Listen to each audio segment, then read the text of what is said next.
Good morning everyone. Welcome to today's Hindu analysis. ఈరోజు హిందూ అనాలిసిస్లో మనం మాట్లాడుకునే ఆర్టికల్స్ చూడండమ్మా. వెకేషన్ బెంచెస్, ఈ పర్టికులర్ ఆర్టికల్ నేను ద హిందూలో పేజ్ నెంబర్ 8 నుంచి సెలెక్ట్ చేసుకోవడం అనేది జరిగింది ఢిల్లీ ఎడిషన్లో. Attack on Nasheed, very important article, page number 12 Delhi edition నుంచి సెలెక్ట్ చేసుకోవడం అనేది జరిగింది. అటాక్ ఆన్ మయన్మార్ జుంతా, ఇది కూడా నేను 12 నుంచి సెలెక్ట్ చేసుకోవడం అనేది జరిగింది. కోవిన్, ఇదేదైతే ఉంటుందో ఇది నేను పేజ్ నెంబర్ 10 నుంచి సెలెక్ట్ చేశానండి. RBI advisory group page number 13 నుంచి సెలెక్ట్ చేసుకున్నాను. And new UK variant of concern page number 10 నుంచి సెలెక్ట్ చేసుకోవడం అనేది జరిగింది. WhatsApp privacy policy page number 1 నుంచి సెలెక్ట్ చేసుకోవడం అనేది జరిగింది. సో ఈ ఆర్టికల్ని ఈరోజు డిస్కస్ చేస్తాం. అండ్ యూట్యూబ్లో అప్లోడ్ చేసేటటువంటి వెర్షన్లో ఓన్లీ ఫస్ట్ 3 ఆర్టికల్స్ ఏవైతే ఉన్నాయో ఇవి మాత్రం మీకు కనిపిస్తాయి. సో ఫుల్ హిందూ అనాలిసిస్ కావాలంటే చక్కగా మీరు 7893899553, మీ అందరికీ తెలుసు నేను ఫుల్ బ్యాక్గ్రౌండ్ నుంచి చెప్తాను కదా. సో చక్కగా జాయిన్ అవ్వడానికి ప్రయత్నించండి, మీకు చాలా వాల్యుయేషన్ ఉంటుంది. హిందూ అనాలిసిస్ ఒక్కటే కాదు, కరెంట్ అఫైర్స్ కోర్స్ తీసుకుంటే హిందూ అనాలిసిస్ యొక్క పీడిఎఫ్, పిఐబి అనాలిసిస్ యొక్క పీడిఎఫ్, దాంతోపాటు లైవ్ క్లాస్ ఎవ్రీడే, దాంతోపాటు దాని యొక్క పీడిఎఫ్, ఈ 3 వస్తాయి. దాంతోపాటు మీ ప్రియారిటీ బేసిస్ కింద ఇండియన్ ఎక్స్ప్రెస్ అండ్ దాంతోపాటు యోజన, కురుక్షేత్ర లేదా ఆర్టికల్స్ ఏవైతే ఉంటాయో వీటిని కూడా చేయడం అనేది జరుగుతుంది. ప్రతిదీ బ్యాక్గ్రౌండ్ నుంచి నేర్చుకుంటారు. లాస్ట్ ఇయర్ నా కరెంట్ అఫైర్స్ కోర్సులో జాయిన్ అయినటువంటి స్టూడెంట్స్ ఏది ఆర్టికల్ అయినా మనకు మినిమం బ్యాక్గ్రౌండ్ అనేది ఉంటుంది. They can speak about anything, ఎందుకంటే ఫ్రమ్ వెరీ స్క్రాచ్ నుంచి నేను ప్రతిదీ చెప్పడం అనేది జరుగుతుంది. అర్థమైందా? సో మొదట 3 ఆర్టికల్స్ డిస్కస్ చేస్తామంట. సో ఫుల్ అనాలిసిస్ కావాలంటే ప్రత్యూష మేడం నెంబర్ అది పైన రాసింది. సో ఆ మేడంకి ఫోన్ చేసి చక్కగా జాయిన్ అవ్వడానికి ప్రయత్నించండి. అనాలిసిస్ స్టార్ట్ చేసే ముందు ఒకసారి మనం మన యూపీఎస్సీ కోర్సెస్ గురించి తెలుసుకుందాం. జాగ్రత్తగా వినండి అమ్మా. So the flagship course offered at our institute is UPSC infinity అండి. UPSC infinity means lifetime validity అని అర్థం. సో ఒక్క యూపీఎస్సీ ఇన్ఫినిటీ కాదమ్మా, మన ఇన్స్టిట్యూట్లో ఆఫర్ చేసే అన్ని కోర్సెస్ మీకు లైఫ్ టైం వ్యాలిడిటీతో రావడం అనేది జరుగుతుంది. సో వెరీ బేసిక్స్ నుంచి, పునాదుల నుంచి, లోతుల నుంచి మీకు ఎక్స్ప్లెయిన్ చేయడం అనేది జరుగుతుంది. పూర్తి అడ్వాన్స్ లెవెల్ వరకు మిమ్మల్ని తీసుకెళ్లే పూర్తి బాధ్యత మాది. మీరు జాయిన్ అయ్యేటప్పుడే మీకు అసలు ఏమీ తెలియదు, యూపీఎస్సీ గురించి మినిమం బేసిక్స్ లేవని అనుకుని ఫ్యాకల్టీ అనేది మీకు చెప్పడం అనేది జరుగుతుంది. From very basics, from scratch నుంచి చెప్తాం. Prelims, mains plus interview, integrated approach ఏదైతే ఉంటుందో ఇంటిగ్రేటెడ్ అప్రోచ్తో మీకు క్లాసులు అనేవి జరగడం అనేది జరుగుతుంది. చక్కగా మీరు నేర్చుకోవచ్చు. దాంతోపాటు ఏ డౌట్ ఉన్నా ఫ్యాకల్టీ మీకు అర్థమయ్యేంత వరకు ఓపిక్గా 100 సార్లు అయినా చెప్పడం అనేది జరుగుతుంది. సో మీరు ఎవరైనా యూపీఎస్సీ ఏం చేయొచ్చు అండ్ మీ ఎయిమ్ని సాకారం చేసుకోవడానికి ఎల్టీఎక్స్ క్లాసెస్ ఎప్పుడూ మీకు అందుబాటులో ఉండడం అనేది జరుగుతుంది. అండ్ లైఫ్ టైం వ్యాలిడిటీ ఇస్తున్నాము సో దట్ మీకు ఉద్యోగం వచ్చేంత వరకు మీ పక్కనే మీకు అందుబాటులో మీకు గైడ్ చేస్తూ ఉండడం అనేది జరుగుతుంది. దాంతోపాటు APPSC, TSPSC extra syllabus, group 1, group 2 extra syllabus ఏదైతే ఉంటుందో అది కూడా మన ఇన్స్టిట్యూట్లో free of cost, UPSC infinity తీసుకున్న వాళ్ళకి ఫ్రీ ఆఫ్ కాస్ట్ ఇది చేయడం అనేది జరుగుతుందమ్మా. కోచింగ్ ఇవ్వడం, ట్రైనింగ్ ఇవ్వడం అనేది జరుగుతుంది. చక్కగా జాయిన్ అవ్వండి, జాయిన్ అవ్వడానికి ప్రయత్నించండి, మమ్మల్ని నమ్మి జాయిన్ అవ్వండి. మీ నమ్మకం అయితే ఒమ్ము కాదు. సో ఒకసారి కోర్సుల తాలూకా వివరాలు చూద్దాం. ఓన్లీ రికార్డెడ్ క్లాసెస్ నేను అప్ ఫ్రంట్ సింగిల్ పేమెంట్ చేయగలను అంటే యూపీఎస్సీ ఇన్ఫినిటీ మీకు 40,000కే రావడం అనేది జరుగుతుందమ్మా. అర్థమైందా? So only recorded. నేను వర్కింగ్ ప్రొఫెషనల్ సార్, నాకు I can't accommodate time for live classes, so నాకు రికార్డెడ్ సరిపోతుందంటే మీరు 40,000కే మీకు యూపీఎస్సీ ఇన్ఫినిటీ వస్తుంది. కరెంట్ అఫైర్స్ క్లాసెస్ మీకు 5,000కే రావడం అనేది జరుగుతుంది. మీకు యూపీఎస్సీ ప్రిపరేషన్లో 40 to 50% వెయిటేజ్ కరెంట్ అఫైర్స్ ఉంటుందమ్మా. Trust me on that. ప్రిలిమ్స్లో 40 to 50% క్వశ్చన్స్ అండ్ దాంతోపాటు మెయిన్స్లో జిఎస్ పేపర్ 2, జిఎస్ పేపర్ 3 మొత్తం మీకు ఇదే రావడం అండి. మీకు మొత్తం కరెంట్ అఫైర్సే ఉండడం అనేది జరుగుతుంది. సో చక్కగా జాయిన్ అవ్వండి, మీకు చాలా వాల్యుయేషన్ ఉంటుంది. కరెంట్ అఫైర్స్ కాంప్రహెన్సివ్గా మీకు కవర్ అవ్వడం అనేది జరుగుతుంది. ఎకానమీ 6,000 రూపీస్, మన ఇన్స్టిట్యూట్ యొక్క ఎస్ఎట్ఏ సురేష్ సార్. సో చక్కగా జాయిన్ అవ్వడానికి ప్రయత్నించండి. ఎకానమీ రికార్డెడ్ హ్యాపీగా తీసుకోవచ్చు. చాలామంది కష్టం అనుకుంటారు, బట్ సార్ అరటిపండు వచ్చినట్టు చాలా చక్కగా నీట్గా చెప్పడం అనేది జరుగుతుంది. జాయిన్ అవ్వడానికి ప్రయత్నించండి. పాలిటీ నేను సురేష్ సార్ కలిపి చెప్తాం, 5,000 రూపీస్ మాత్రమే. హిస్టరీ నేనే చెప్తాను, కథల రూపంలో చక్కగా కాన్సెప్ట్స్ అనే క్లారిటీ అనేది వస్తుంది. Ancient history, medieval history, modern history, world history, post independence, art and culture, ఇన్ని కలిపి మీకు హిస్టరీలో రావడం అనేది జరుగుతుంది. నన్ను నమ్మండి, నీట్గా కథల్లా చెప్పడం అనేది జరుగుతుంది. హ్యాపీగా నేర్చుకుంటారు, ఎటువంటి స్ట్రెస్ అనేది లేకుండా. అర్థమైందా? హిస్టరీ బోర్ కొట్టకుండా చెప్పడం అనేది జరుగుతుంది. నన్ను నమ్మి జాయిన్ అవ్వండి. Geography 5000 rupees, ethics and integrity 5000 rupees. Geography Pavani madam చెప్తారు, ఎథిక్స్ అండ్ ఇంటిగ్రిటీ మన తాలూకు శ్యామ్ సార్ చెప్పడం అనేది జరుగుతుంది. ఇంటర్నేషనల్ రిలేషన్స్ ఇది మళ్ళీ నేనే చెప్తాను. ఇంటర్నేషనల్ రిలేషన్స్ కూడా చాలామంది కష్టం అనుకుంటారు, బట్ వెరీ ఇంటరాక్టివ్ వేలో చెప్పడం అనేది జరుగుతుంది. జాయిన్ అవ్వడానికి the essence of international relations మీరు పట్టుకోవడం అనేది జరుగుతుంది. అర్థమైందా? చక్కగా జాయిన్ అవ్వచ్చు. Environment 3000, science and technology 3000, governance 3000, society 3000, internal security 3000, disaster management కూడా 3000. గవర్నెన్స్ కూడా నేనే చెప్పడం అనేది జరుగుతుంది. మీకు చక్కగా ఇది అవ్వడం అనే వాల్యూ ఎడిషన్ అనేది ఉండడం అనేది జరుగుతుంది. జాయిన్ అవ్వడానికి ప్రయత్నించండి, నన్ను నమ్మండి. ఓకేనా? మీ నమ్మకం అయితే అసలు కాదు. సో లైవ్ ప్లస్ రికార్డెడ్ కావాలి సార్, నాకు లైవ్ ఇంటరాక్షన్ కూడా కావాలి, ఫ్యాకల్టీతో ఇంటరాక్ట్ అవ్వాలనుకుంటున్నాను, నాకు టైం ఉంది, పర్లేదు లైవ్ క్లాస్ అటెండ్ అవుతాను అంటే యూపీఎస్సీ ఇన్ఫినిటీ మీకు 50,000 అవ్వడం అనేది జరుగుతుంది అప్ ఫ్రంట్ పేమెంట్ చేస్తే. ఒకవేళ మే 15వ తారీఖు లోపు మీరు జాయిన్ అయ్యారనుకోండి, ఇంకొక 5,000 మీకు తగ్గడం అనేది జరుగుతుంది. 45,000 రూపాయలకే మీకు రావడం అనేది జరుగుతుంది. Current affairs live plus recorded class కావాలి సార్, మీకు ఈవినింగ్ ప్రతిరోజు లైవ్ క్లాస్ అవుతుందని చెప్పుకున్నాం కదా, ఆ లైవ్ క్లాస్లో మీరు చక్కగా ఫ్యాకల్టీకి డౌట్స్ అడగచ్చు. 7,000 రూపాయలు మాత్రమే. ఎకానమీ అనేది 8,000 రూపీస్, పాలిటీ అనేది 7,000 rupees, history 7,000, geography 7,000, ethics and integrity 7,000, mains answer writing 5,000. Daily mains answer writing UPSC infinity వాళ్ళకి ఉండడం అనేది జరుగుతుంది. మీకు ఓన్లీ మెయిన్స్ ఆన్సర్ రైటింగ్ కావాలంటే 5,000 పేజెస్ మీరు తీసుకోవచ్చు. మెయిన్స్ ఆన్సర్ రైటింగ్లో మీకు వస్తాయి. ఎవ్రీడే మీకు క్వశ్చన్ ఇవ్వడం అనేది జరుగుతుంది, మీరు ఆ క్వశ్చన్కి ఆన్సర్ చేస్తారు. రెస్పెక్టివ్ ఫ్యాకల్టీ మెంబర్స్ మీకు కరెక్ట్ చేసి కన్స్ట్రక్టివ్ ఇండివిజువల్ ఫీడ్బ్యాక్ అనేది మీకు ఇవ్వడం అనేది జరుగుతుంది. ప్రతి ఒక్కరికి ఇండివిజువల్ ఫీడ్బ్యాక్ అనేది ఇవ్వడం అనేది జరుగుతుంది. అదొకటి. దాంతోపాటు weekly mains answer writing sessions జరుగుతాయి. ఎక్స్పర్ట్ ఫ్యాకల్టీ క్వశ్చన్స్ ఎలా రాయాలి, ఎలా అప్రోచ్ అవ్వాలని టెక్నిక్స్ అండ్ స్ట్రాటజీస్ మీతో చెప్పడం అనేది జరుగుతుంది. అర్థమైందా? చాలా వాల్యుయేషన్ ఉంటుందమ్మా, చక్కగా జాయిన్ అవ్వడానికి ప్రయత్నించండి. ఇప్పుడు లైవ్ ప్లస్ రికార్డెడ్ కావాలి, ఇన్స్టాల్మెంట్స్లో పే చేస్తాను సార్, సింగిల్ పేమెంట్ చేయలేను అనేవాళ్ళు చూడండి, వాళ్ళకి యూపీఎస్సీ ఇన్ఫినిటీ ఏదైతే ఉంటుందో 60,000 రూపీస్కి రావడం అనేది జరుగుతుంది. 60,000కే రావడం అనేది జరుగుతుంది. 60,000 కూడా 12 ఇన్స్టాల్మెంట్లో 5,000 చొప్పున కట్టొచ్చు. అదే మే 15 లోపల జాయిన్ అయ్యారనుకోండి, 5,000 తగ్గి 55,000 అంటే 11 ఇన్స్టాల్మెంట్లు మీరు కడితే సరిపోతుంది. Current affairs plus mains answer writing practice 10,000 రూపీస్కే మీకు రావడం అనేది జరుగుతుంది. కరెంట్ అఫైర్స్ వస్తుంది, మెయిన్స్ ఆన్సర్ రైటింగ్ కూడా వస్తుంది.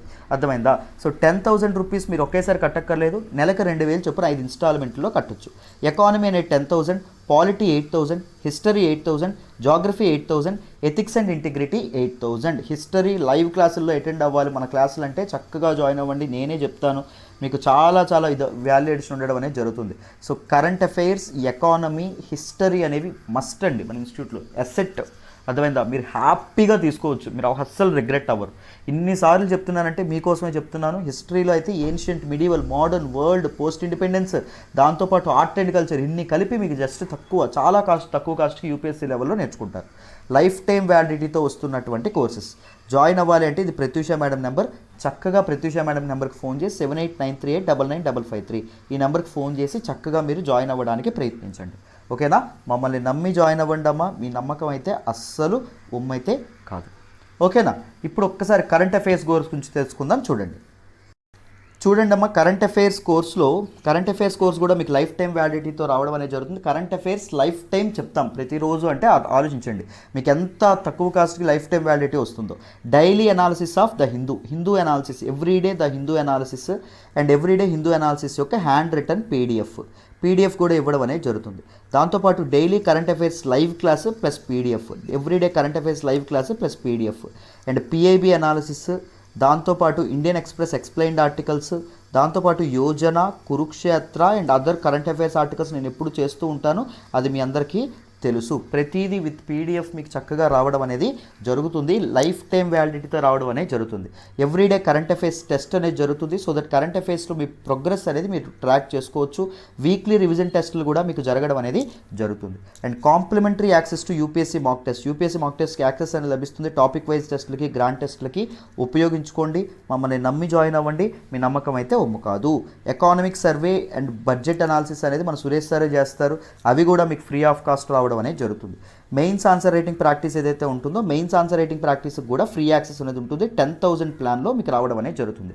10,000 కూడా ఒకేసారి కట్టక్కర్లేదు, నెలకి 2,000 చొప్పున 5 ఇన్స్టాల్మెంట్లో కట్టచ్చు. మెయిన్స్ ఆన్సర్ రైటింగ్లో ఏమొస్తుంది, ఎవ్రీడే మీకు క్వశ్చన్ ఇస్తారు, మీరు ఆన్సర్ చేస్తారు, రెస్పెక్టివ్ ఫ్యాకల్టీ మెంబర్స్ కరెక్ట్ చేసి మీకు కన్స్ట్రక్టివ్ ఇండివిజువల్ ఫీడ్బ్యాక్ అనేది ఇవ్వడం అనేది జరుగుతుంది. Weekly mains answer writing sessions జరుగుతాయి. ఎక్స్పర్ట్ ఫ్యాకల్టీ మీకు చక్కగా ఆన్సర్స్ ఎలా రాయాలి, ఎలా అప్రోచ్ అవ్వాలి, స్ట్రాటజీస్ ఏంటి, టెక్నిక్స్ ఏంటి, గైడ్లైన్స్ ఏంటి అన్నీ చెప్పడం అనేది జరుగుతుంది. ఎఫోర్డబుల్ ఫీలో అందించడం అనేది జరుగుతుంది. ఓన్లీ రికార్డెడ్ సరిపోతుంది సార్ కరెంట్ అఫైర్స్ నాకు అంటే 5,000 రూపీస్ మాత్రమే విత్ పీడిఎఫ్ వస్తుంది.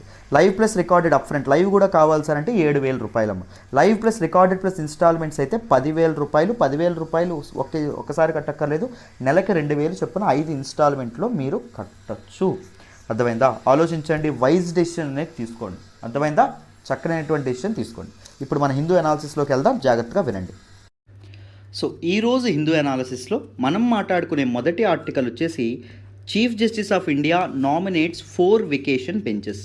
ఈ పర్టికులర్ ఆర్టికల్ని మనం జిఎస్ పేపర్ 2 పాలిటీ అండ్ గవర్నెన్స్లో చదువుకుంటాం. ఈ ఆర్టికల్ నేను ద హిందూలోని ఢిల్లీ ఎడిషన్లో పేజ్ నెంబర్ 8 నుంచి సెలెక్ట్ చేసుకున్నానమ్మా. జాగ్రత్తగా వింటే క్లియర్గా మీకు అర్థమైపోతుంది ఆర్టికల్. జాగ్రత్తగా వినండి.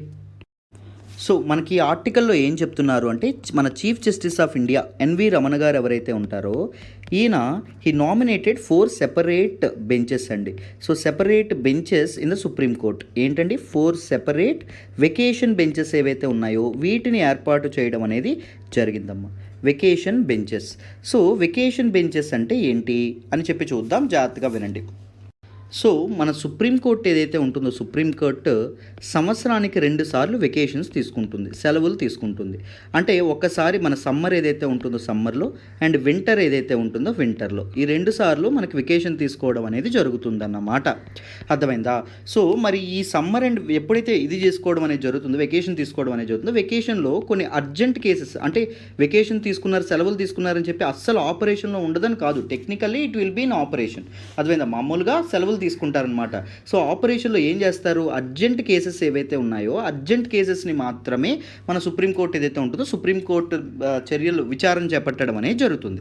సో ఈ వెకేషన్ బెంచెస్ ఏవైతే ఉన్నాయో వీటిని ఎవరు కన్స్టిట్యూట్ చేస్తారు, it is a special bench అండి. Vacation bench is a special bench and it is constituted by the chief justice of India. So chief justice ఎవరైతే ఉంటారో ఆయన కన్స్టిట్యూట్ చేయడం అనేది జరుగుతుంది. The court usually takes 2 long vacations each year. ఒకటి summer, 2 winter. ఈ vacations తీసుకోవడం అనేది జరుగుతుంది సమ్మర్ అండ్ వింటర్ బ్రేక్స్లో. But it is technically not fully closed అమ్మ. సో సమ్మర్ అండ్ వింటర్లో ఫుల్గా క్లోజ్ అవ్వడం అనేది జరగదు. ఈవెన్ లిటిగెంట్స్ ఎవరైతే ఉంటారో, ఈవెన్ ఎవరైతే పిటిషన్లు వేద్దాం అనుకుంటున్నారో వాళ్ళు they can still approach the సుప్రీంకోర్ట్ని అప్రోచ్ అవ్వచ్చు. అర్థమైందా?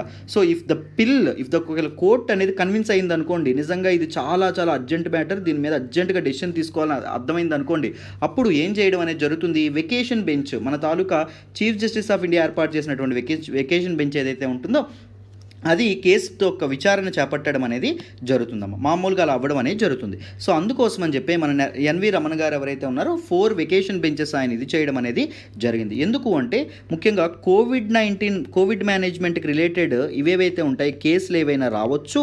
సో కోవిడ్ మేనేజ్మెంట్ రిలేటెడ్ కేసులు వస్తే సుప్రీంకోర్టు సెలవు పెట్టింది అనుకోండి, కష్టం కదా. సో అప్పుడు వాటి మీద చర్యలు తీసుకోవాలి. దాంతోపాటు కోవిడ్ వల్ల హ్యూమన్ రైట్స్ ఇష్యూస్ ఏవైతే ఉంటాయో, మానవ హక్కులకు సంబంధించినటువంటి ఇష్యూస్ ఏవైతే ఉన్నాయో వాటి నుంచి ప్రజల్ని కాపాడడానికి కూడా ఈ తాలూకా కోర్ట్ అనే సుప్రీంకోర్టు అవసరం. Because Supreme Court is the guardian of people's rights కదా, పీపుల్స్ ఫండమెంటల్ రైట్స్. సో అందుకోసం అని చెప్పి ఇష్యూస్ వస్తే ప్రాబ్లం అవుతుందని చెప్పి Supreme Court chief justice of India ఎవరైతే ఉంటారో ఆయన వెకేషన్ బెంచెస్ని కన్స్టిట్యూట్ చేస్తారన్నమాట.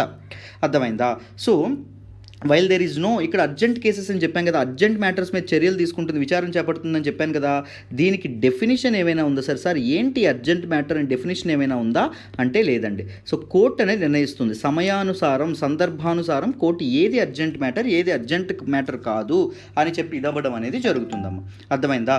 కానీ కోర్ట్ అనేది ముఖ్యంగా రిట్స్, మన తాలూకా రిట్స్ ఏవైతే ఉంటాయో, సో రిట్స్ అంటే కూడా చెప్తాను సింపుల్గా, మీకు అర్థం కాదు, మీకు ఒకవేళ పాలిటీ కంప్లీట్ చేయకపోతే మీకు అర్థం కాదు, నేను చెప్తాను, కంగారు పడద్దు. రిట్స్ ఏవైతే ఉంటాయో రిట్స్ సంబంధించినటువంటి కేసులు కూడా టేకప్ చేస్తుందన్నమాట. ఇంతకీ రిట్స్ అంటే ఏంటి? రిట్స్కి లిటరల్ మీనింగ్ ఏంటంటే రెమెడీస్ అని అర్థం. ఏంటమ్మా?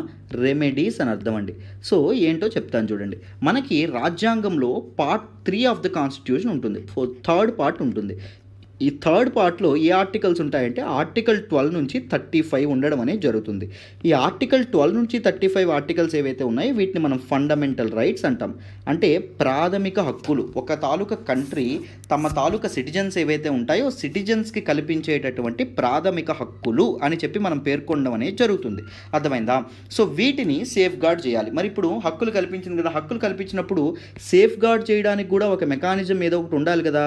సో హక్కులు ఎవరైనా వైలేట్ చేశారు అనుకోండి, స్టేట్ సపోజ్ గవర్నమెంటే ప్రజల తాలూకు హక్కుల్ని వైలేట్ చేసింది కల్పించకుండా, సో అప్పుడు సేఫ్ గార్డ్ చేయాలి కదా. సేఫ్ గార్డ్ చేయాలంటే కొన్ని రెమెడీస్ ఏవైతే ఉన్నాయో రెమెడీస్ కల్పించడం అనేది జరిగింది, సమ్ సొల్యూషన్స్. అర్థమైందా? ఆ రెమెడీస్నే మనం రిట్స్ అని చెప్పి అనడం అనేది జరుగుతుంది. మొత్తం రిట్స్ ఎన్ని ఉన్నాయి అంటే 5 రిట్స్ ఉంటాయండి. ఒకటవది ఏంటి అంటే హెబియస్ కార్పస్. ఇక్కడ రాస్తా ఉన్నాను చూడండి, నీట్గా నోట్ మేకింగ్ అనేది చేసుకోండి. నోట్ మేకింగ్ కష్టంగా ఉంటే చక్కగా మీరు కోర్సులో జాయిన్ అవ్వచ్చు. Habeas corpus. రెండవది ఏంటి? మ్యాండమస్ ఏదైతే ఉంటుందో మ్యాండమస్. మూడవది ఏంటి? ప్రోహిబిషన్ ఏదైతే ఉంటుందో ప్రోహిబిషన్. నాలుగవది ఏంటి? సెర్ష్యూరీ ఏదైతే ఉంటుందో సెర్ష్యూరీ.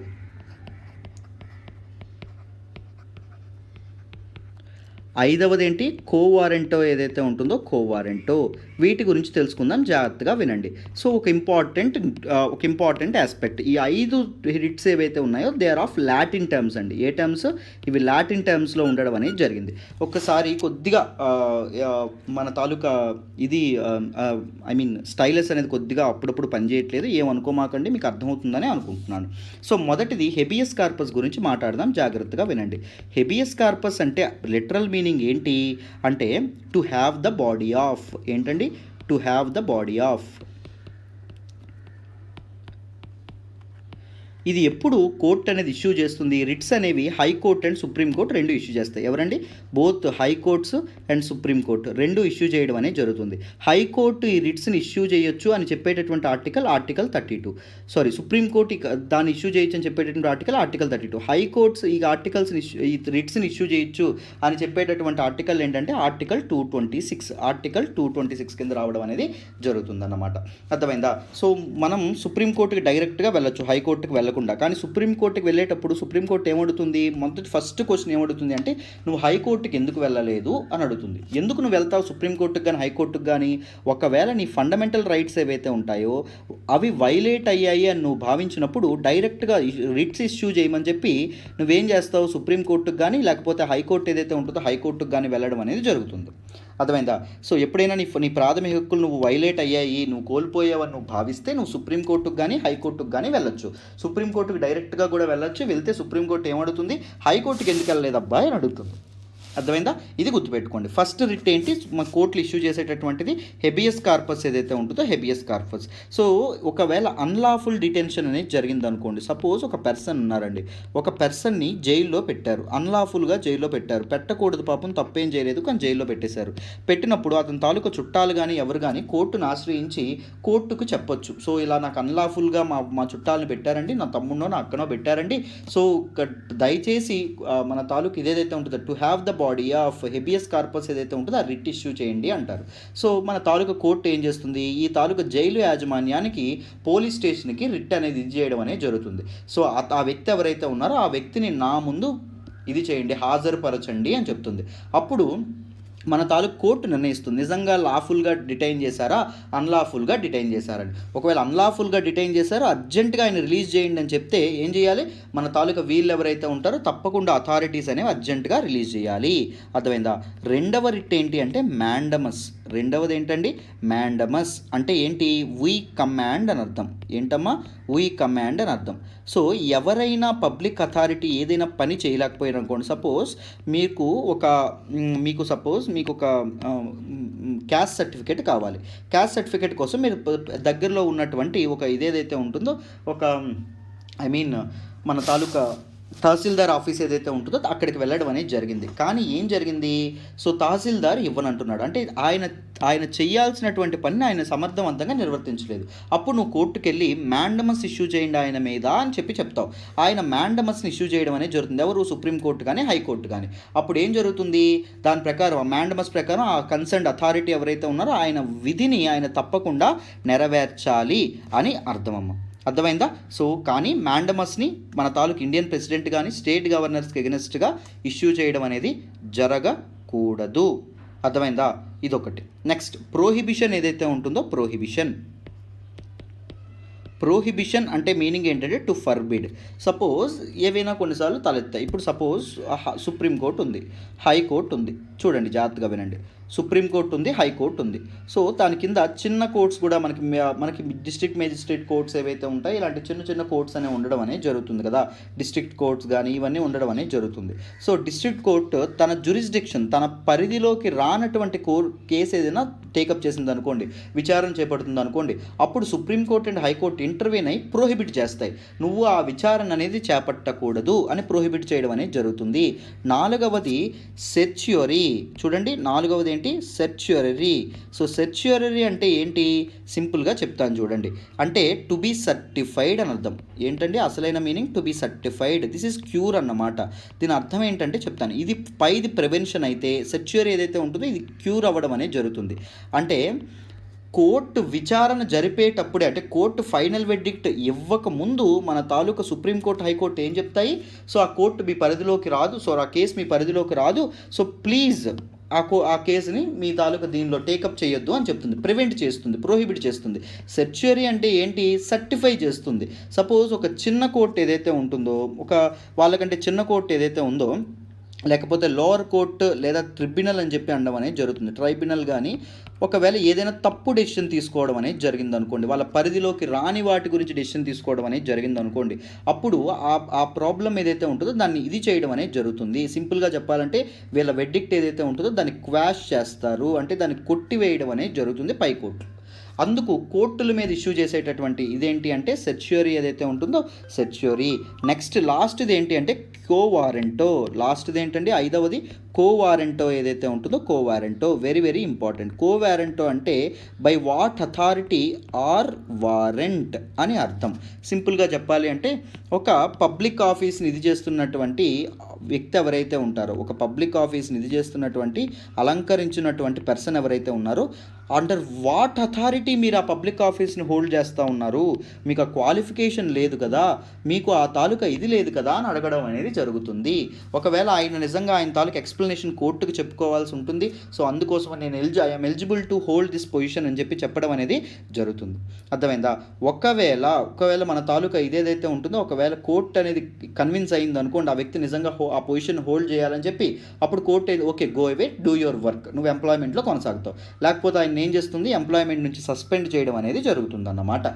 సో ఈ 5 రిట్స్ ఏవైతే ఉన్నాయి, ఈ 5 రిట్స్ మన కాన్స్టిట్యూషన్లో ఉన్నాయి. సో మొత్తం రిట్స్ జారీ చేసే అధికారం సుప్రీంకోర్టుకి ఇచ్చినట్టు చెప్పేటటువంటి అధికరణ ఆర్టికల్ అంటే ఆర్టికల్ 32. ఆర్టికల్ 226 ఏదైతే ఉంటుందో, ఆర్టికల్ 226 దేనికి అధికారాలు ఇస్తుంది, హైకోర్టు ఏదైతే ఉంటుందో హైకోర్టుకి అధికారాలు ఇవ్వడం అనేది జరుగుతుంది. సో ప్రజలకి కల్పించినటువంటి ప్రాథమిక హక్కులు ఏవైతే ఉంటాయో, ప్రాథమిక హక్కుల్ని సేఫ్ గార్డ్ చేయడానికి కదా మన తాలూకా ఈ రిట్స్ అనేవి ఏర్పాటు చేశారు. మరి ఒకవేళ కోర్టు అనేది వెకేషన్లో ఉందనుకోండి, సపోజ్ వెకేషన్లో ఉందనుకోండి, సో మరి ఈ ప్రాథమిక హక్కులు ఉల్లంఘనకి వెళ్తే మరి కోర్టు అనేది లేకపోతే ఇబ్బంది కదా. సో అందుకే ఏం చేస్తారు, వెకేషన్ బెంచెస్ ఏవైతే ఉన్నాయో వెకేషన్ బెంచెస్ని ఏర్పాటు చేస్తారు. దీస్ ఆర్ స్పెషల్ బెంచెస్ అన్నట్టు. సో అందరూ సెలవు తీసుకునేటప్పుడు వీళ్ళు ఇది చేయడం అనేది జరుగుతుంది. సో ఇప్పుడు వీటిని ఎవరు కన్స్టిట్యూట్ చేస్తారు, chief justice of India constitute చేయడం అనేది జరుగుతుంది. ఈ chief justice of India vacation benches, ఇప్పుడు మన తాలూకు ఎన్వి రమణ గారు 4 వెకేషన్ బెంచెస్ని కన్స్టిట్యూట్ చేయడం అనేది జరిగింది. ఎందుకు, కోవిడ్ మేనేజ్మెంట్, దాంతోపాటు హ్యూమన్ రైట్స్ ఇష్యూస్ ఏవైతే ఉన్నాయో వాటిని రిజాల్వ్ చేయాలి, చేయడం వాటి కోసం అవసరం ఏర్పడుతుందేమో అనేటటువంటి ఉద్దేశంతో. ఈవెన్ హైకోర్ట్స్ కూడా మన వెకేషన్ బెంచెస్ని కన్స్టిట్యూట్ చేస్తాయి. ఈవెన్ ట్రయల్ కోర్ట్స్ ఏవైతే ఉంటాయో ట్రయల్ కోర్ట్స్ కూడా ఈ వెకేషన్ బెంచెస్ని కన్స్టిట్యూట్ చేయడం అనేది జరుగుతుంది. అర్థమైందా? సుప్రీంకోర్టులో చీఫ్ జస్టిస్ ఆఫ్ ఇండియా ఎవరైతే ఉంటారో ఆయన కన్స్టిట్యూట్ చేయడం అనేది జరుగుతుంది.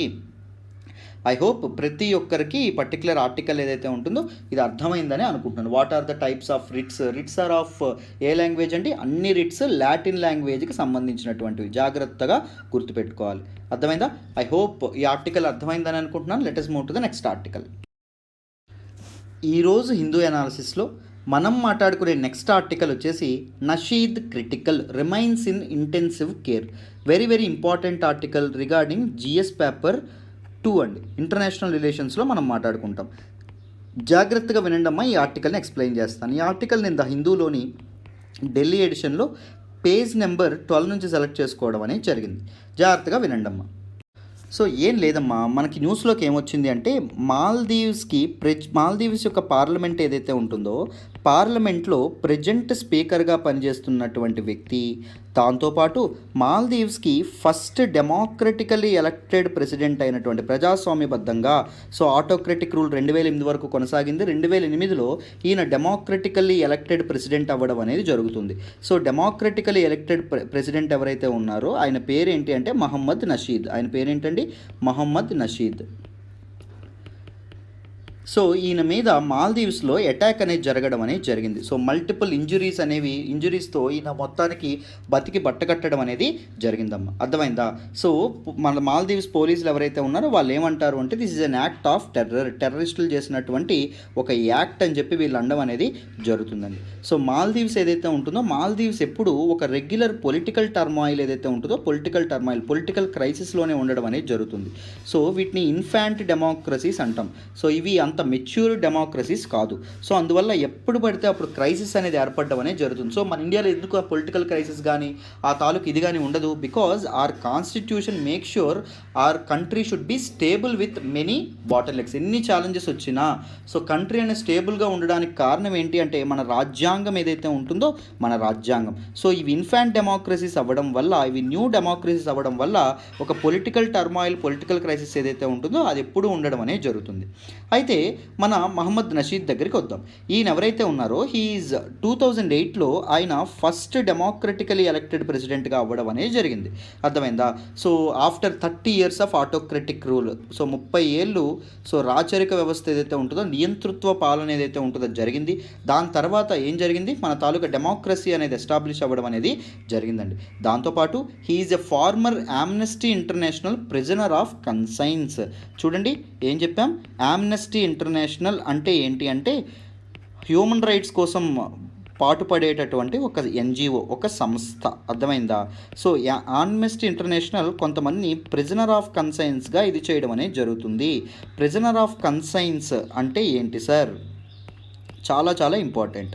It is anyone imprisoned because of their race, sexual orientation, religion or political views. తప్పు చేయకుండా, ఒక వ్యక్తి తప్పు అనే నిర్ధారణ అవ్వకుండా ఆ వ్యక్తి యొక్క రేస్ బట్టి ఆ వ్యక్తి తప్పు చేసుంటాడు అని భావించి ఆయన అరెస్ట్ చేయడం. దాంతోపాటు సెక్షువల్ ఓరియంటేషన్, ఆ వ్యక్తి యొక్క సెక్షువల్ ఓరియంటేషన్ను బట్టి ఆ వ్యక్తి తప్పు చేసుంటాడు అని చెప్పి ఆయన డిటైన్ చేయడం, అరెస్ట్ చేయడం. ఆ వ్యక్తి యొక్క రిలీజియన్ బట్టి, మన ఇండియాలో ఒక ఇది ఉంటుంది, ముస్లింలు కాబట్టి టెర్రరిస్టులు అని భావిస్తూ ఉంటారు. ఎప్పుడు వాళ్ళ మీద పాపం అటాక్స్ జరుగుతూ ఉంటాయి. అర్థమైందా? అది రాంగ్ నోషన్. ముస్లింలు కాబట్టి పాకిస్తాన్కి సపోర్ట్ చేస్తారంటారు. So that is wrong notion. So మతం బట్టి ఆ వ్యక్తిని అరెస్ట్ చేయడం, లేకపోతే పొలిటికల్ వ్యూస్ ఏవైతే ఉంటాయో పొలిటికల్ వ్యూస్ బట్టి ఒక వ్యక్తి అరెస్ట్కి గురైతే తప్పు చేయకుండా వాళ్ళని మన తాలూకా ఆమ్నెస్టీ ఇంటర్నేషనల్ అనేటటువంటి సంస్థ ప్రిజనర్ ఆఫ్ కన్సైన్స్గా ఇది చేయడం అనేది జరుగుతుందాం. అర్థమైందా? ప్రిజనర్ ఆఫ్ కన్సైన్స్గా ఇది చేయడం అనేది జరుగుతుంది. This term prisoner of conscience is mostly it is associated with human rights organization, amnesty international. ఇలాంటి క్వశ్చన్స్ అడుగుతారు, జాగ్రత్తగా వినండి. అర్థమైందా? సో ఎప్పుడు ఆమ్నెస్టీ ఇంటర్నేషనల్ ప్రభుత్వాలు ఏవైతే ఉన్నాయో వివిధ దేశాల యొక్క ప్రభుత్వాల మీద ప్రెజర్ చేస్తూ ఉంటుంది.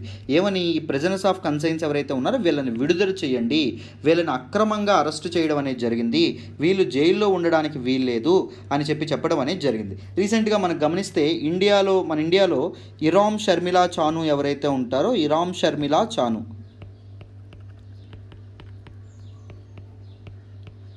ఈవిడ్ని కూడా మనకి గవర్నమెంట్ అరెస్ట్ చేస్తే ప్రిజనర్ ఆఫ్ కన్సైన్స్గా మన ఆమ్నెస్టీ ఇంటర్నేషనల్ గుర్తించి సో ఈవిడ్ని కూడా బయటికి విడుదల చేయమని చెప్పారు.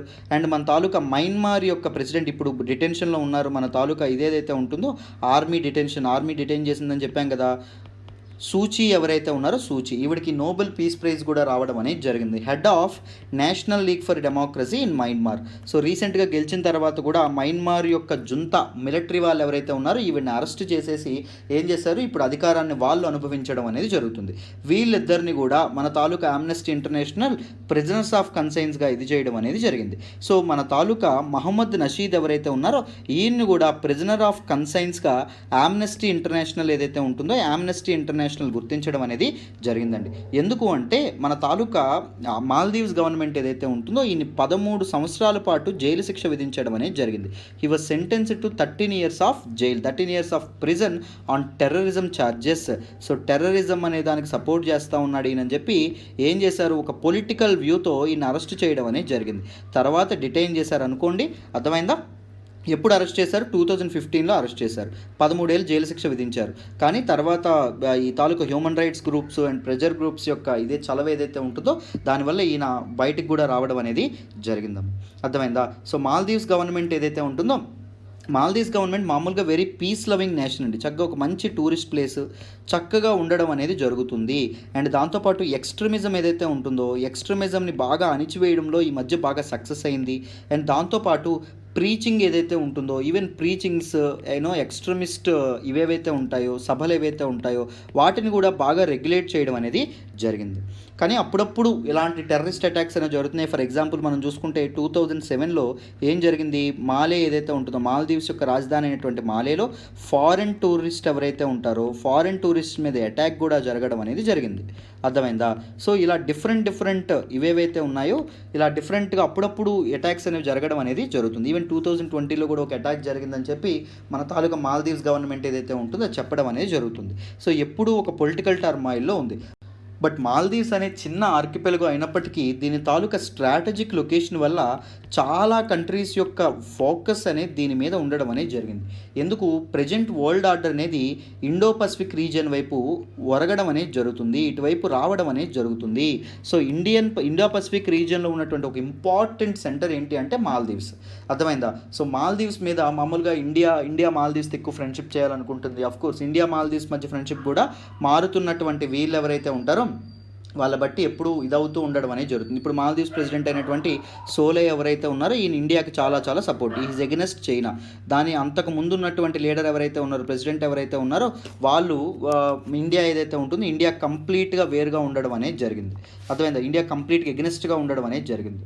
రైట్. సో ఇండియా అనేది రీసెంట్గా మన గ్రేటర్ మాలే ప్రాజెక్ట్ ఏదైతే ఉంటుందో ఇలాంటి ప్రాజెక్ట్స్లో ఇన్వెస్ట్ కూడా చేయడం అనేది జరుగుతుంది. మాల్దీవ్స్కి సపోర్ట్గా హ్యుమానిటేరియన్ గ్రౌండ్స్లో కూడా ఇది చేయడం అనేది జరుగుతుంది. మనకి సునామీలు వచ్చేటప్పుడు కూడా మనకు డ్రింకింగ్ వాటర్ క్రైసిస్ అనేది మాల్దీవ్స్లో వస్తే మన తాలూకా ఇదేదైతే ఉంటుందో కొచ్చిన్ నుంచి మనం చాలా drinking water package drinking water ఏదైతే ఉంటుందో అది కూడా సరఫరా చేయడం అనేది జరిగింది.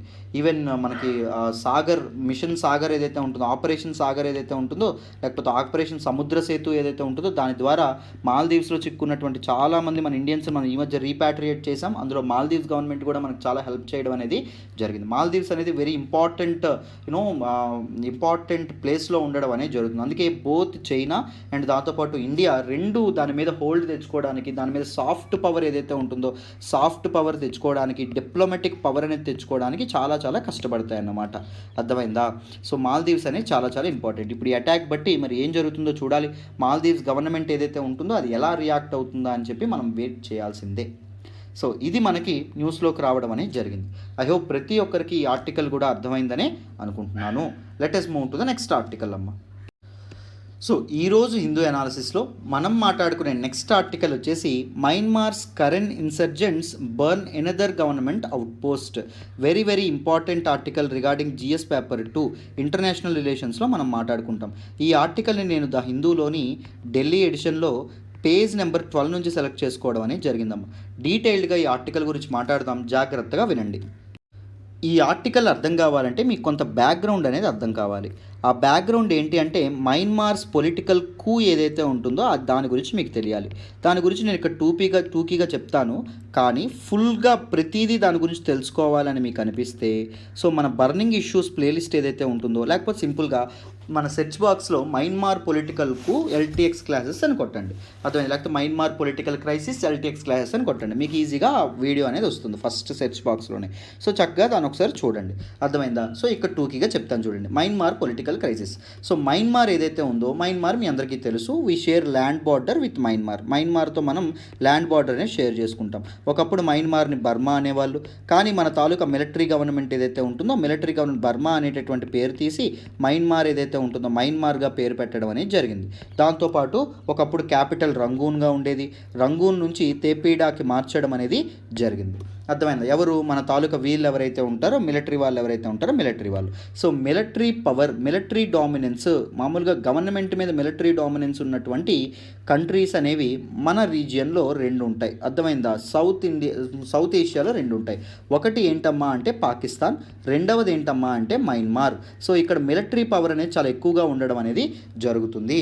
సో ఇక్కడ నియంతృత్వ, మిలిటరీ యొక్క ఆటోక్రటిక్ రూల్ కాకుండా, నియంతృత్వ పాలన కాకుండా డెమోక్రసీ, ప్రజాస్వామ్యం అనేది ఎస్టాబ్లిష్ అవ్వాలి, ప్రజలకు ఫ్రీడమ్ అనేది ఉండాలి అనేటటువంటి భావంతో నేషనల్ లీగ్ ఫర్ డెమోక్రసీ అనేటటువంటి పార్టీ స్థాపించినటువంటి వ్యక్తి ఎవరు అంటే సూచి. ఇందాక కూడా లాస్ట్ ఆర్టికల్లో చెప్పాం కదా ఆవిడ. సో ఈవిడ prisoner of concern, Amnesty international prisoner of concern అని చెప్పిందని చెప్పామా, ఆవిడ. సో సూచి ఎవరైతే ఉన్నారో ఈవిడ డెమోక్రసీ ఎస్టాబ్లిష్ చేస్తుందేమో అనేటటువంటి భయంతో ఈవిడ మీద కొన్ని ఛార్జెస్తో 1991 నుంచి 1991 నుంచి 2015 వరకు 2015 వరకు మన తాలూకా ఆర్మీ వాళ్ళు ఎవరైతే ఉన్నారో వాళ్ళు ఈవిడ్ని ఏం చేయడం అనేది జరిగింది, అరెస్ట్, జైల్లో పెట్టడం అనేది జరిగిందమ్మా, అర్థమైందా. జైల్లో పెట్టడం అనేది జరిగింది. కోర్స్ నాట్ 2015, 2013 ఆర్ 2012 అప్పటి వరకు. 2015లో మొదటిసారి ఒక డెమోక్రటికల్లీ ఎలక్టెడ్ గవర్నమెంట్, ఒక ప్రజాస్వామ్యబద్ధంగా ఎన్నికలు అనేవి జరిగినాయి. ఎన్నికల్లో మన తాలూకా సూచి ఎవరైతే ఉన్నారో ఈవిడ అద్భుతమైనటువంటి విజయం సంపాదించుకున్నారు. దాంతోపాటు ఈవిడ్ని మన తాలూకా మయన్మార్లో మదర్ అని పిలుస్తారు, మదర్ సూచి అని పిలుస్తారు. సో అద్భుతమైనటువంటి ఇది గెలుచుకొని మన తాలూకా మయన్మార్ ఏదైతే ఉంటుందో మయన్మార్కి స్టేట్ సెక్రటరీగా ఆవిడ మారడం అనేది జరిగింది, అర్థమైందా. స్టేట్ సెక్రటరీ మారారు, బాగా పనిచేశారు. మళ్ళీ 5 ఏళ్ల పాటు పనిచేశారు. మళ్ళీ 2020లో ఎలక్షన్స్ అవ్వాలి. 2020లో ఎలక్షన్స్ అయ్యేటప్పుడు ఏం జరిగింది, మళ్ళీ నేషనల్ లీగ్ ఫర్ డెమోక్రసీ ఏదైతే ఉంటుందో ఇదే అద్భుతంగా పవర్లోకి, ఒక ల్యాండ్ స్లైడింగ్ విక్టరీతో పవర్లోకి రావడం అనేది జరిగింది. అప్పుడు మన తాలూకా మయన్మార్ మిలిటరీ ఏదైతే ఉంటుందో మయన్మార్ మిలిటరీ ఏ ఎలిగేషన్స్ చేసింది, 2020లో జరిగినటువంటి ఎలక్షన్స్ ఏవైతే ఉన్నాయో ఎలక్షన్స్లో national league for democracy win అవ్వకూడదు, ఎందుకంటే దేర్ వర్ సమ్ ఇరెగ్యులారిటీస్, ఎలక్షన్స్లో కొన్ని ఇరెగ్యులారిటీస్ అనేవి జరిగినాయి, రిగ్గింగ్ లాంటివి జరిగినాయి. So national league for democracy అనేది ఇది అవ్వకూడదు అని చెప్పడం అనేది జరిగిందా, అర్థమైందా. ఇది మనకి చెప్పడం అనేది జరిగింది. సో ఇక్కడ వరకు మీకు క్లియర్ అనే అనుకుంటున్నాను. కానీ నిజంగా ఎందుకు మిలిటరీ అనేది పవర్ అనేది చేజిక్కించుకోవాలనుకుంది, సో 2020 ఎలక్షన్స్లో నేషనల్ లీగ్ ఫర్ డెమోక్రసీ ఏదైతే ఉంటుందో దానికి ఎగనెస్ట్గా ఇంకొక పార్టీ ఎక్స్ అనుకోండి, అదంత ఇంపార్టెంట్ కాదు, ఒక పార్టీ అనేది సపోర్ట్ చేసింది, ఒక పార్టీ అనేది పోటీ చేసింది. ఈ పార్టీకి సపోర్ట్గా ఎవరున్నారు అంటే మిలిటరీ వాళ్ళు ఎవరైతే ఉన్నారో మిలిటరీ వాళ్ళు ఉండడం అనేది జరిగింది. National league for democracy party ఏదైతే ఉంటుందో దానికి ఎగనెస్ట్గా పోటీ చేసిన పార్టీకి మిలిటరీ ఉంది, కానీ గెలిచిన వాళ్ళు ఎవరు, నేషనల్ లీగ్ ఫర్ డెమోక్రసీ మన సూచి గారి పార్టీ ఏదైతే ఉంటుందో అది గెలిచింది. And ex military aided party ఏదైతే ఉంటుందో ఇది ఏమైంది, ఓడిపోవడం అనేది జరిగింది. సో అది ఓర్చుకోలేనటువంటి మన తాలూకా మిలిటరీ వాళ్ళు ఎవరైతే ఉన్నారో నేషనల్ లీగ్ ఫర్ డెమోక్రసీ అనేది మొదటి పార్లమెంట్ సమావేశం ఏదైతే ఉంటుందో అది ఫిబ్రవరి 1వ తారీఖు 2021 కలవాలి. సో ఆ రోజు వస్తున్నటువంటి హాజరవ్వడానికి వస్తున్నటువంటి నాయకులు ఎవరైతే ఉన్నారో ఆ నాయకుల్ని మన తాలూకా మిలిటరీ వాళ్ళు డిటైన్ చేసి అరెస్ట్ అనేది చేసి ఏం చేశారు, పవర్ ఏదైతే ఉంటుందో పవర్ అనేది వాళ్ళ చేతుల్లోకి తీసుకోవడం అనేది జరిగిందమ్మా, అర్థమైందా. దీన్నే మిలిటరీ కూ అంటాం.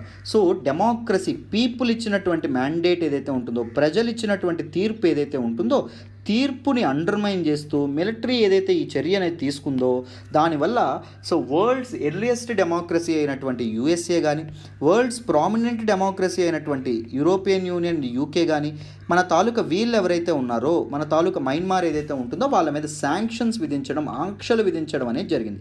ఎకనామిక్ శాంక్షన్స్ ఏవైతే ఉన్నాయో అవి విధించారు.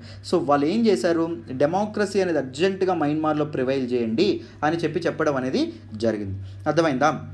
బికాజ్ ఐడియాలజికల్ సపోర్ట్ అనేది మన దీనిలో కూడా మనకి మన యూఎస్ ఏదైతే ఉంటుంది ఇక్కడ కూడా డెమోక్రసీ ఉంటుంది, యూలో డెమోక్రసీ, యూకేలో డెమోక్రసీ కదా, అందుకోసం అని చెప్పి డెమోక్రసీ అనేది ప్రివైల్ అవ్వాలని చెప్పడం అనేది జరిగిందమ్మ. అర్థమైందా? సో అయితే ఇండియా కూడా దీనికి ఎగనెస్ట్గా చాలా మాట్లాడింది. బట్ మయన్మార్ ఏదైతే ఉంటుందో దాని యొక్క సపోర్ట్ కోసం చైనా వాళ్ళ ఇంటర్నల్ మ్యాటర్స్లో మనం జోక్యం చేసుకోవడం అనేది కరెక్ట్ కాదు అని చెప్పింది. ఎందుకు? ఇక్కడ కూడా ఐడియాలజీ అనేది వస్తుంది, ఐడియాలజికల్ డిస్క్రిమినేషన్ ఇక్కడ. అర్థమైందా? చూడండి ఎందుకు వస్తుందో. మన తాలూకు చైనాది డెమోక్రసీయా కాదు, మన చైనాకి ఏంటి కమ్యూనిస్ట్ నేషన్ కదా. సో డెమోక్రసీ అనేది ఫెయిల్ అయితే చైనా కంటే ఎక్కువగా హ్యాపీ అయిన వాళ్ళు ఇంకొకరు ఉండరు. సో అందుకోసం అని చెప్పి చైనా అనేది ఏముంది, వాళ్ళ ఇంటర్నల్ అఫైర్స్లో మనం ఎందుకు ఇది చేయాలి అని చెప్పి అనడం అనేది జరిగిందమ్మా. అర్థమైందా? సో ఇది మనకి ముందు బ్యాక్గ్రౌండ్ అనేది జరిగింది. సో ఇప్పుడు ఏం జరిగిందో చెప్తాను. సో ఇప్పుడు ఏం జరిగింది అంటే మన మయన్మార్ యొక్క మిలిటరీ ఏదైతే ఉంటుందో, మయన్మార్ యొక్క జుంతా అంటారు మిలిటరీని, మయన్మార్ యొక్క జుంతా ఏదైతే ఉంటుందో దీనికి ఎగనెస్ట్గా ప్రజలు కానీ, ఎక్స్పర్ట్స్ కానీ, సైంటిస్టులు కానీ, రీసెర్చర్స్ కానీ, డిఫరెంట్ ఆక్యుపేషన్స్ నుంచి పీపుల్ ఎగనెస్ట్గా పోటీ చేయడం అనేది జరుగుతుంది. They want their Suu Kyi to come back to power, ఆవిడ పవర్లోకి రావాలని చెప్పి అనుకోవడం అనేది జరుగుతుంది. అలాగే మయన్మార్ యొక్క మిలిటరీ ఏదైతే ఉంటుందో జుంతాకి ఎగనెస్ట్గా పోరాడినటువంటి ఇంకొక వీళ్ళు ఏంటి అంటే ఒక గొరిల్లా ఆర్మీ, గొరిల్లా సోల్జర్స్ కూడా ఇదవుతున్నారు. గొరిల్లా ఆర్మీ ఏంటి గొరిల్లా వార్ఫేర్ అంటే ఏంటంటే అమ్మ, సో వీళ్ళకి అంత ట్రైనింగ్ అనేది లేకపోయినా ట్రైన్డ్ సోల్జర్స్ మీద తిరగబడే వాళ్ళని గొరిల్లా వాళ్ళు అంటాం, గొరిల్లా ఆర్మీ లేదా గొరిల్లా సోల్జర్స్ అంటాం. అర్థమైందా? These are Myanmar's Karen ethnic community. ఈ గొరిల్లా సోల్జర్స్ ఎవరు? కరేన్ ఎథ్నిక్ కమ్యూనిటీ ఏదైతే ఉంటుందో మయన్మార్ యొక్క కరేన్ ఎథ్నిక్ కమ్యూనిటీకి సంబంధించినటువంటి వాళ్ళంట. వీళ్ళు ఏం చేశారు? The burn down A government military out post after capturing it. So government military ఏదైతే ఉంటుందో, మిలిటరీ యొక్క అవుట్ పోస్ట్ ఏదైతే ఉంటుందో అవుట్ పోస్ట్ని వీళ్ళు కంప్లీట్గా బర్న్ చేయడం అనేది జరిగింది. సో రీసెంట్గా ఒక హెలికాప్టర్ని కాల్చివేసేశారు. ఇప్పుడు ఏం చేశారు? మిలిటరీ అవుట్ పోస్ట్ని కూడా ఇది చేయడం అనేది జరిగిందాం. అర్థమైందా? So 2 major ethnic armed organizations ఉన్నాయి మిలిటరీకి ఎగనెస్ట్గా పోరాడుతున్నవి. అవేంటి అంటే ఒకటి కరేన్ ఏదైతే ఉంటుందో కరేన్, రెండవది ఏంటి కచిన్ ఏదైతే ఉంటుందో కచిన్. సో ఇవన్నీ దేనికి సంబంధించినటువంటివి? నార్థన్ మయన్మార్ ఏదైతే ఉంటుందో నార్థన్ మయన్మార్లో ఉండేటటువంటి ఒక మైనారిటీ గ్రూప్ అండి, ఒక మైనారిటీ ఎథ్నిక్ గ్రూప్. అర్థమైందా? These are 2 ethnic armed organisations. వీళ్ళకంటూ సొంత ఆర్మీస్ ఏవైతే ఉన్నాయో సొంత ఆర్మీస్ అనేవి ఉండడం అనేది జరిగిందాం. And they have aligned with the movement against the junta. జుంతాకి ఎగెనెస్ట్గా జరుగుతున్నటువంటి దేశవ్యాప్తంగా జరుగుతున్నటువంటి ప్రొటెస్ట్, నిరసనలు, తిరుగుబాటు ఏదైతే ఉంటుందో దానికి ఎగెనెస్ట్గా వీళ్ళు కూడా పోరాడడం అనేది జరుగుతుందాం. అంటే ఆ ప్రొటెస్ట్ ఏదైతే ఉంటుందో ఆ ప్రొటెస్ట్కి సపోర్ట్గా మన తాలూకా మయన్మార్ జుంతాకి ఎగెనెస్ట్గా వీళ్ళు పోరాడడం అనేది జరుగుతుందాం. అర్థమైందా? So government offensive is under way against the కచిన్ and the Karine that maintain their own armed force and also has been target of air strikes. So government ఏం చేస్తుంది, మిలిటరీ వాళ్ళు ఏం చేస్తున్నారు, వీళ్ళని ఓచకోత కొయ్యాలని చెప్పి వీళ్ళ మీద అటాక్స్ అనేవి చేయడం అనేది జరుగుతుంది. అర్థమైందా? వాళ్ళ మీద అటాక్ కూడా ప్లాన్ చేయడం అనేది జరిగింది. అండ్ చాలా వీళ్ళిద్దరికి బోత్ దీస్ గ్రూప్స్ అండ్ దాంతోపాటు దీస్ ఆర్ ఇండిపెండెంట్, కలిసి పోరాడట్లేదు, ఇండిపెండెంట్గా జుంతాతో పోరాడుతున్నాయి. సో వీళ్ళని ఓడించాలని చెప్పి మన మిలిటరీ వాళ్ళు అనుకుంటున్నారు. And the fighting in Kachin and Karen states has been displaced more than 45,000 villagers. So అక్కడ ఫైటింగ్ అవ్వడం వల్ల అక్కడ కచిన్ మన తాలూకా కరెన్ అండ్ కచిన్ ఏదైతే ఉంటుందో అక్కడ ఆ ప్రాంతాల్లో ఉన్నటువంటి ప్రజల్లో 45,000 మందిని వేరే ప్రాంతానికి తరలించడం అనేది జరిగిందమ్మా. అర్థమైందా? సో ఎందుకు ఎక్కువగా ఎథ్నిక్ ఫైటింగ్ ఏదైతే ఉంటుందో ఎథ్నిక్ ఫైటింగ్ గ్రూప్స్ అనేవి ఎక్కువగా పుట్టడం అనేది జరుగుతుంది. They have taken inspirations from many freedom movements. చాలా ఫ్రీడమ్ మూమెంట్స్ని వాళ్ళు ఇన్స్పిరేషన్గా తీసుకున్నారు. ఇప్పుడు మనం ఫ్రీడమ్ స్ట్రగుల్ తీసుకోండి, పీజెంట్ మూమెంట్స్ కానీ, ఆదివాసీ మూమెంట్స్ కానీ, ఇవన్నీ మనం చూడడం అనేది జరిగిందమ్మ. అర్థమైందా? సో అందుకే మన తాలూకు ఎథ్నిక్ ఫైటింగ్ గ్రూప్స్ ఏవైతే ఉన్నాయో అవి పీపుల్ స్ట్రీట్ ప్రొటెస్టర్స్ ఎవరైతే ఉన్నారో వాళ్ళతో కలిపి మయన్మార్ ఎవరైతే ఉంటుందో మయన్మార్ యొక్క జుంటాకి ఎగనెస్ట్గా వీళ్ళు ఏం చేస్తున్నారు, వాళ్ళ తాలూకా అటాక్స్ అనేవి మొదలు పెట్టడం అనేది జరిగింది. అది మనకు న్యూస్లోకి రావడం అనేది జరిగిందాం. ఐ హోప్ ప్రతి ఒక్కరికి ఈ ఆర్టికల్ ఏదైతే ఉంటుందో ఈ ఆర్టికల్ అర్థమైందని అనుకుంటున్నాను. ప్రతి ఆర్టికల్ ఇలా బ్యాక్గ్రౌండ్ నుంచి చెప్తానమ్మా. యూ కెన్ హ్యాపీగా మన కోర్సులో మీరు జాయిన్ అవ్వచ్చు. అర్థమైందా? యోజన కురుక్షేత్ర ఎనాలిసిస్ కూడా చేస్తాను, దాంతోపాటు వాటి పీడిఎఫ్స్ ఇస్తాను. And Indian express articles priority basis మీద చేస్తాను. And PIB analysis PDF, Hindu analysis PDF, everyday live current affairs class, దాంతోపాటు మీకు మన యాప్లో టెస్ట్లు, వీక్లీ టెస్ట్లు, డైలీ టెస్ట్లు అన్నీ ఉండడం అనేది జరుగుతుంది. కరెంట్ అఫైర్స్ ప్రిపరేషన్ అనేది మీకు చాలా కాంప్రహెన్సివ్గా మారడం అనేది జరుగుతుంది. ఓకేనా? ట్రస్ట్ మీ, నన్ను నమ్మి జాయిన్ అవ్వండి. మీ నమ్మకం అయితే అసలు ఎప్పుడు ఒమ్ము కాదు. రైట్. ఐ హోప్ ఈరోజు హిందూ అనాలిసిస్ మీకు అర్థమైందని అనుకుంటున్నాను. ఫుల్ అనాలిసిస్ కావాలంటే చక్కగా మీరు జాయిన్ అవ్వచ్చు. ఓకేనా? This is all about today's Hindu analysis అమ్మ. నా ఎక్స్ప్లెనేషన్ వస్తున్నట్టయితే keep liking our videos and మీ ఫ్రెండ్స్తో షేర్ చేసుకోండి. ఎలా ఉందో కామెంట్ కూడా చేయండి. Thank you so much for all the support so far. Thank you so much. Bye అమ్మ.